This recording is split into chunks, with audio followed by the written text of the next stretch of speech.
Welcome to Kallis kitchen. இன்றைக்கி என்னோடய சின்ன பையனுக்கு பிறந்த நாளுங்க. ஸோ ஸ்வீட்டான மெமரிஸோட ஒரு ஸ்வீட் ரெசிபியை உங்களோட ஷேர் பண்ணிக்கிறேன். செம சாஃப்ட் அண்ட் ஸ்வீட்டான ரவா கேசரி எப்படி பண்ணுறதுன்னு பார்க்கலாம். ஒரு 4 பேர் சாப்பிடக்கூடிய அளவுக்கு கேசரிக்கு 3/4 கப்பு ரவை, 1 கப்பு சர்க்கரை, 1 பிஞ்சு கேசரி பவுடர், 2 பிஞ்ச் அளவுக்கு ஏலக்காய் பவுடர், 10 15 முந்திரி பருப்பு 1-2 உடச்சிக்கலாம், 10 போல் திராட்சை, 2.25 கப்பு தண்ணி, ஒரு 3 ஸ்பூன் அளவுக்கு நெய், இதெல்லாம் எடுத்துக்கலாம். ஸ்டவ் ஆன் பண்ணி கடாயை வச்சுட்டு ஒரு 1/2 ஸ்பூன் நெய் விட்டுக்கோங்க. நெய் சூடாகட்டும். நெய் சூடானதும் ரவையை சேர்த்து லைட்டாக ப்ரௌன் கலர் வர வரைக்கும் வறுத்துக்கோங்க. கொஞ்சமாக கேசரி செய்து ஒரு 1 மணி நேரத்துக்குள்ளே சாப்பிட்றது மாதிரி இருந்துச்சுன்னா எண்ணெய் சேர்க்க தேவையில்லை. அதிக அளவில் கேசரி செய்கிறீங்க, சாப்பிட கொஞ்சம் லேட் ஆகுது அப்படிங்கிறது மாதிரி இருந்தால் கொஞ்சமாக ரீஃபைண்ட் ஆயில் சேர்த்துக்கலாம். பாருங்கள், ரவை வறுபட்டுருச்சு, கலர் மாதிரி வந்திருக்கு. இந்த ஸ்டேஜில் ஸ்டவ்வை சிம்மில் வச்சுட்டு நம்ம அளந்து எடுத்து வச்ச 2.25 கப்பு தண்ணியை இதோட சேர்த்து கலந்து விட்டுக்கோங்க. ரவை நல்லா வறுபட்டுருச்சுன்னா கட்டி கட்டியாக திரண்டு வராது, நல்லா ஒன்று போல் வெந்து வரும்.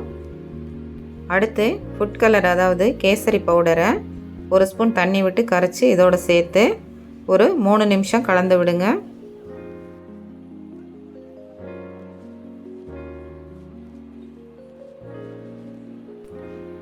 ரவை நல்லா கொதித்து வெந்து வருது பாருங்கள்.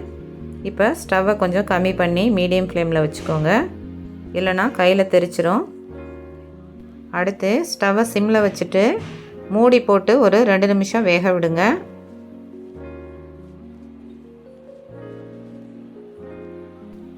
பாருங்கள், ரவை நல்லா சாஃப்டாக வெந்துருச்சு. இப்போ இதோட நம்ம எடுத்து வச்ச 1 கப்பு சர்க்கரையை சேர்த்து நல்லா கலந்து விடலாம். 1 பங்கு ரவைக்கு 1.25 பங்கு சர்க்கரையும் 3 பங்கு தண்ணியும் சரியாக இருக்கும்.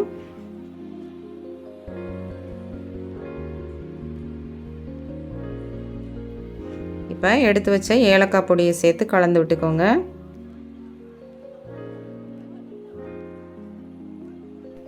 ஃபைனலாக முந்திரி திராட்சையை 1 ஸ்பூன் நெய் விட்டு வறுத்து சேர்த்துக்கோங்க.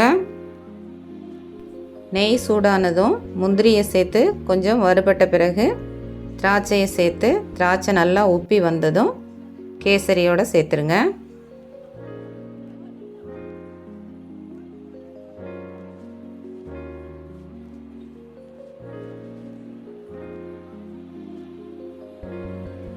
அவ்வளோதாங்க, சூப்பரான ஸ்வீட் அண்ட் சாஃப்டான ரவா கேசரி தயாராகிடுச்சு.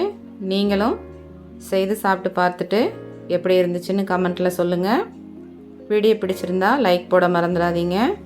அப்படியே சேனலையும் சப்ஸ்கிரைப் பண்ணிக்கோங்க.